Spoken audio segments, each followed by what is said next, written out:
Et le Madrilène, Alexandre, j'espère que vous allez bien les gars. Aujourd'hui, nouvel avant-match du Real Madrid en Ligue des Champions. Le Real Madrid qui demain va recevoir le Shakhtar Donetsk pour le début de la phase retour de la phase de groupe de Ligue des Champions. Le Real Madrid qui bien évidemment est parti pour la troisième journée, remporté avec une manita incroyable, un match 5-0 sur le score du Shakhtar. Cette fois-ci, c'est la revanche, en tout cas pour le Shakhtar qui va revenir je pense avec le couteau entre les dents parce que pour leur part ils sont derniers du groupe. Ils savent que c'est leur dernière chance en tout cas cette année de remporter des points et potentiellement de se revendiquer pour se qualifier. Si le Shakhtar perd, c'est quasiment sûr qu'ils sont éliminés pour la phase suivante. Donc forcément pour eux, il restera plus que l'Europa League à jouer en espérant grappiller des points contre Sheriff Tiraspol et l'Inter Milan. C'est aussi l'occasion d'un côté pour le Real Madrid de continuer sa route en avant, sa bonne marche en tout cas vers l'avant en Ligue des Champions. Essayer de pourquoi pas d'aller choper la première place dès ce match-là. Continuer à distancer l'Inter Milan qui peut peut-être, espérons-le, trébucher contre Sheriff Tiraspol contre qui ils ont eu un peu de mal à gagner la dernière fois. Mais on va espérer en tout cas gagner ce match-là pour notre part, se concentrer uniquement sur nous, essayer de petit à petit grappiller des points pour ensuite terminer le boulot contre le Sheriff, éventuellement contre l'Inter, pour finir la tête haute, premier du groupe et pourquoi pas en position de force. Cette vidéo les amis, comme d'habitude par rapport aux avant-matchs qui sortent depuis déjà plus d'un mois maintenant, cette vidéo est sponsorisée par NetBet qui est donc un site de paris sportifs en ligne et aussi qui propose des applications sur iOS et Android de paris sportifs. Tu pourras parier sur tous les sports que tu veux, quasiment sur tous les sports existants, sur en tout cas tous les championnats nationaux, les championnats européens, les championnats mondiaux qui peuvent exister en tout cas dans le monde. Tu pourras te faire plaisir via différentes combinaisons de cotes au niveau des buteurs, du nombre de buts marqués, au niveau aussi des équipes qui gagnent à la mi-temps, qui gagnent en fin de match. Tu as en tout cas pas mal de combinaisons possibles en tout cas pour satisfaire tes envies de joueurs, pour éventuellement miser la somme que tu veux et essayer pourquoi pas de gagner des gains. Tu trouveras dans la description le lien du site de NetBet bien évidemment, avec un lien sur lequel tu pourras cliquer pour avoir plus de 100 € de paris gratuits sur ton premier dépôt à hauteur de 100 € notamment. Et si tu passes par mon code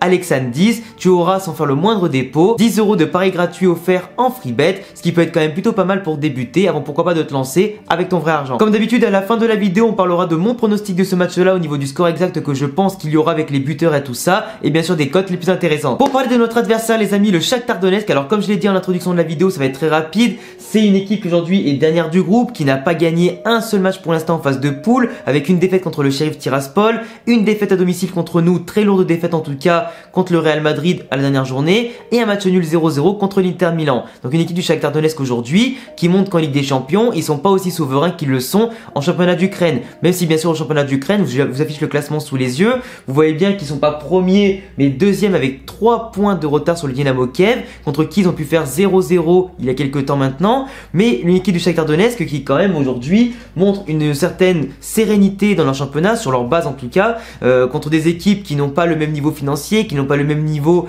d'individualité sur le papier, sur le terrain. Une équipe du Shakhtar qui aussi en 13 matchs en est à 10 victoires, 2 nuls et 1 perdu, dont un des nuls contre le Dynamo Kiev comme je vous l'ai dit. C'est une équipe qui a marqué 35 buts en 13 journées, ce qui en fait la meilleure attaque notamment du championnat d'Ukraine. 35 buts en 13 journées, c'est quasiment 3 buts par match, ce qui est plutôt pas mal, c'est quand même plutôt intéressant. Mais en Ligue des Champions, leur total s'avoisine à environ 1 but en 3 journées. Ce qui montre quand même qu'il y a une différence de niveau entre les défenses ukrainiennes et les défenses en Ligue des Champions. Au niveau aussi de la pression médiatique, au niveau aussi forcément de l'enjeu sportif, c'est différent et forcément, peu importe le tableau, si tu n'as pas le mental suivant la compétition, surtout dans une compétition comme la Ligue des Champions où ça se joue sur des détails, bah malheureusement si t'es pas efficace, et bah tu le payes. 7 buts encaissés seulement au championnat d'Ukraine, ce qui en fait donc la deuxième meilleure défense derrière le Dynamo Kiev qui en a encaissé que 5 dans le championnat d'Ukraine. C'est plutôt intéressant, c'est moins d'un but encaissé par match, c'est limite 0,5 buts parce qu'ils en ont encaissé même pas un par rapport à la moitié du nombre de matchs joués. Donc c'est une équipe qui en championnat est intéressante, mais en Ligue des Champions qui bégaye. Et pour moi le Shakhtar Donetsk, quand j'ai vu un petit peu des résumés de leurs matchs, que ce soit en championnat d'Ukraine ou en Ligue des Champions, quand je suis allé voir un peu sur YouTube et tout ça pour me renseigner pour cette vidéo, on voit quand même une équipe aujourd'hui qui certes a des noms intéressants sur le terrain, une équipe qui est composée avec beaucoup de joueurs brésiliens, des joueurs d'expérience, aussi des joueurs jeunes qui sont quand même bien fougueux, qui durant les dernières saisons, surtout l'an dernier quand on a perdu aller-retour contre eux, ont su être performants et intéressants et efficaces, mais une équipe aujourd'hui qui, dans leur collectif, manque de créativité, manque si tu veux de potentiel individuel qui sont vraiment en rupture par rapport à l'an dernier. C'est des joueurs aujourd'hui qui font moins la différence différence, des joueurs surtout qui sont moins impactants, des joueurs qui arrivent moins à se mettre en évidence, et forcément ils ne se mettent pas non plus au service du collectif. Donc on a un collectif aujourd'hui du côté du Shakhtar qui n'a pas besoin d'être huilé pour rouler sur le championnat ukrainien, mais qui a besoin d'être huilé pour rouler éventuellement sur la Champions League ou essayer de s'y faire une place, tu vois. Donc si déjà ton collectif de base est enrayé, que la machine n'est pas bonne, qu'elle n'est pas stable, et que de l'autre côté, malheureusement les individualités ne font pas la différence dans les grands moments, c'est compliqué parce qu'encore une fois le championnat d'Ukraine ça doit être peut-être le 7, 8, 9 ou 10e championnat européen, donc forcément pour eux c'est facile d'écraser le championnat au niveau de l'attaque parce qu'ils ont un effectif sur le papier qui est bien meilleur, dans lequel quelques petites individualités peuvent se démarquer et marquer beaucoup de buts contre des petites équipes. Et pareil pour la défense, si elle est un minimum solide, en face t'as pas les meilleurs attaquants du monde, donc tu peux légitimement avec un effectif comme ça et leur budget par rapport à la concurrence se montrer plus solide. Dans la Ligue des Champions on l'a bien vu, même si contre l'Inter ça a tenu, l'Inter au début de saison c'était pas forcément ça, tu vois. Sauf que l'Inter là ces derniers temps, que ce soit en Serie A ou ailleurs, ils sont vraiment en train de se reprendre et vraiment de trouver un collectif avec leurs nouvelles recrues et tout ça. Mais là le Shakhtar Donetsk pour le coup m'ont fait très faible impression, et encore une fois pour moi leur collectif est inexistant par rapport à avant où il y avait quand même beaucoup de solidarité, beaucoup d'acharnement et une équipe surtout qui pouvait compter les uns sur les autres avec des blocs qui coulissaient bien, des transitions offensives qui étaient rapides et qui faisaient vraiment mal même en Ligue des Champions, tu vois, comme à nous finalement. Mais aujourd'hui voilà, le Shakhtar Donetsk on l'a bien vu au dernier match contre le Real Madrid, si leurs individualités tu les bouffes par tes propres individualités et que collectivement, comme on l'a fait, on a pris le jeu à notre compte et on a été efficace et assassin dans le match, bah à ce moment-là, bah les mecs sont perdus. C'est un petit peu une mentalité aujourd'hui, le Shakhtar Donetsk qui est mentalement faible. Ça veut dire qu'ils n'ont pas l'habitude, déjà en termes de championnat, d'être bousculés, d'avoir de la difficulté. Donc si en Ligue des Champions, dans une compétition à haute valeur ajoutée et tout ça, et gros enjeu et surtout autre pression, tu leur mets la pression et que tu les fais douter, c'est une équipe qui va se désolidariser, qui va avoir des blocs qui vont être un peu farfouillé, enfin je sais pas comment on dit ça, farfelu, je sais plus comment on dit, mais voilà c'est une équipe qui va être désorganisée, qui va être désordonnée à tous les points de vue, physiquement et mentalement ils vont lâcher l'affaire, et comme on l'a vu contre le Real, ça a été 1, 2, 3, 4, 5, 0, ça s'est enchaîné assez rapidement, et pour preuve que voilà, je dis la vérité, c'est que c'est une équipe pour moi, c'est un petit peu la street finalement, on peut dire ça comme ça, le Shakhtar Donetsk c'est un petit peu la street, t'es pas habitué à courir énormément, être bousculé en championnat, bah t'auras pas forcément le rythme pour être comme ça en Ligue des Champions, tu vois, et malheureusement en Ligue des Champions t'as pas la place pour des gens qui trottinent, t'as pas la place pour les gens qui jouent relâchés et t'as pas la place pour les gens qui sont pas préparés pour jouer les moindres détails en fait. Pour le Real Madrid, au niveau de la composition, aujourd'hui on est quand même dans un moment assez intéressant avec le Classico gagné, avec notamment la dernière victoire en Ligue des Champions contre le Shakhtar, avec notamment ses dernières victoires le week-end dernier contre Elche, mais après, même malgré le fait qu'on ait fait 0-0 contre Osasuna et qu'on s'est quand même rapidement repris, on voit que le Real Madrid est quand même globalement dans la saison meilleur à l'extérieur qu'à domicile. C'est quand même un petit problème, sachant qu'on est quand même au Bernabeu qui est quand même un stade mythique et tout ça fait quand même chier des fois de perdre des points ou de faire comme contre Sheriff Tiraspol finalement un gros faux pas à domicile, ça fait quand même extrêmement chier, ça la fout mal devant les supporters, ça la fout mal aussi au monde entier finalement, de dire qu'on fait prendre notre propre stade à domicile, c'est quand même chiant.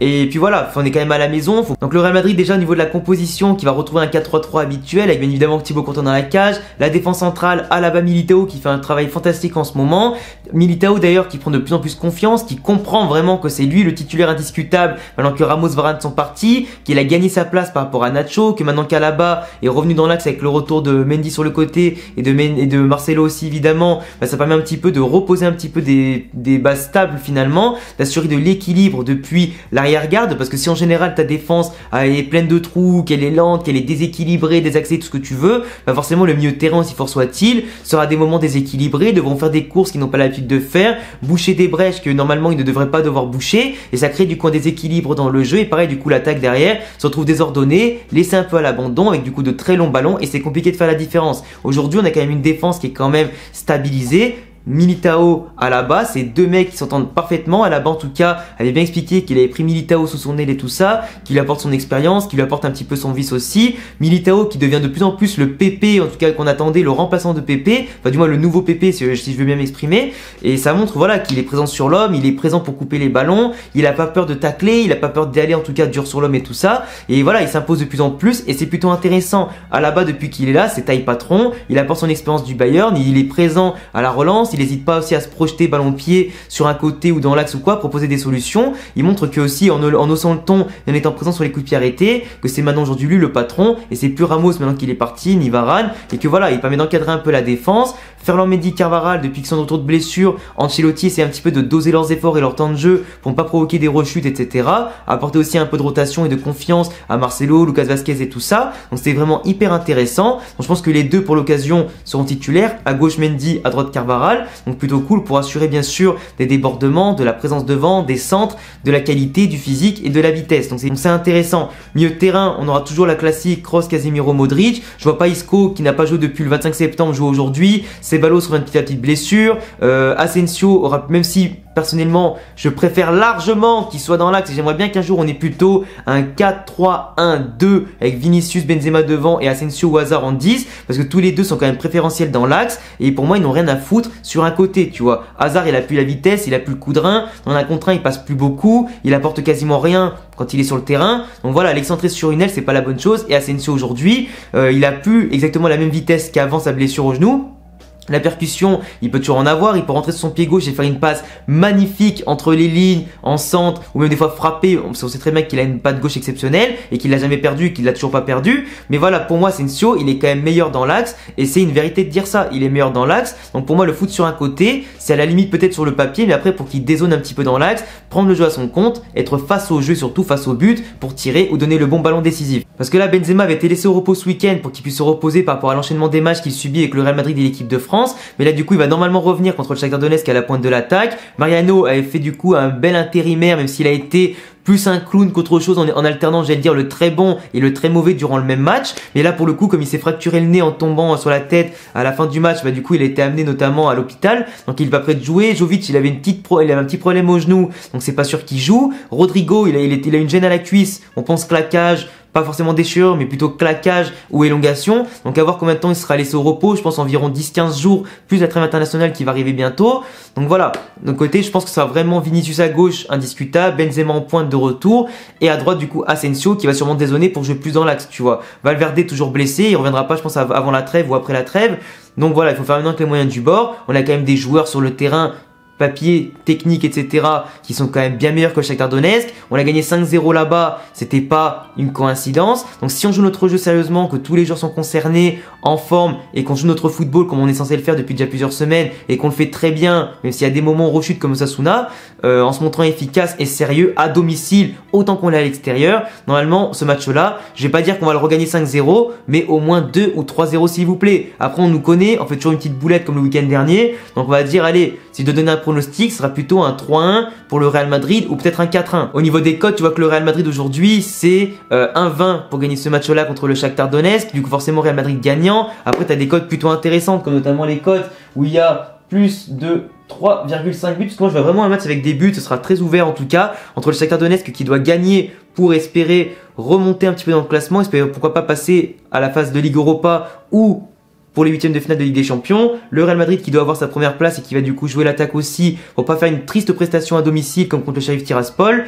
Du coup je pense qu'on aura une cote à 3,5 buts minimum, du coup une cote à 2,07, ce qui est quand même plutôt pas mal. Après pour les buteurs c'est quand même assez classico, on va pas se mentir. Karim Benzema 1,55, Vinicius Junior 2,32. Pourquoi pas Marco Asensio à 2,80, mais en tout cas ces trois hommes là pour moi seront les hommes clés de ce match là. Peut-être un but d'un de nos milieux de terrain. On sait pas, sur une frappe de loin, un coup franc, que sais-je, je sais pas. En tout cas, je le vois bien venir ça comme ça. On verra bien. Mais en tout cas, les amis, je vous laisserai me dire dans les commentaires vos pronostics sur ce match-là, vos avis sur ma vidéo, bien évidemment. Je vous laisse, comme d'habitude, me rejoindre en vous abonnant, cochant la cloche et laissant de gros pouces bleus si vous kiffez le Real Madrid, mes analyses et mes vidéos. Je vous laisse également me rejoindre sur Twitter, sur Facebook et sur Twitch à tous les liens qui s'affichent ici et en description. À bientôt, les amis, pour prochaine vidéo et surtout à demain soir pour le débrief à chaud.